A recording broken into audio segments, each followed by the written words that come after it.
After Nightmare, we had been through a complete, storm of emotions. It was a very emotional and emotionally heavy record. Getting on tour, we had the highest of highs and the lowest of lows. It's like, your best friend dies and all of a sudden you're recording a record for him in his memory.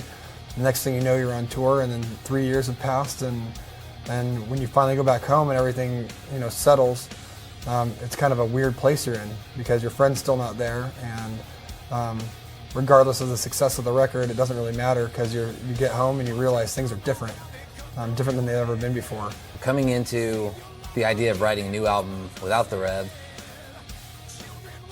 it's always difficult, but we knew that the moment that we lost him, we knew it would never be the same if we were ever going to try and do this again.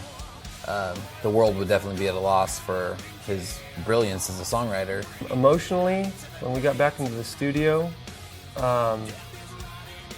it was tough, but we had, a sense of purpose, a definite architecture and philosophy to follow. So we weren't sitting there the whole time worrying about the past or worrying about anything other than, forging ahead and making a good record. And I think with us taking the time off, it allowed us to be in the studio and actually have our heads on straight and be, very clear in our vision. Everyone that I'm surrounded by are completely talented songwriters.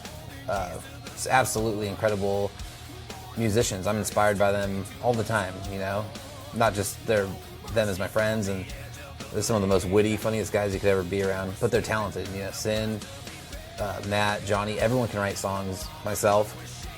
And we knew we had to get back at it, and we were going to be, short one element, which is the Rev, and he contributed a ton of brilliance to what we do. But on the same token, we got to a point where we felt ready to write and make the album we needed to make that the Rev would be proud of. It felt right to just go for it, unabashed, and make the groove metal record that just live and die by a riff per song that we wanted to do. There was, no questions in our mind. We wouldn't even start attempting to write a record if we didn't feel 100% confident we could deliver the most important album to our fans that we need to at this point in our career.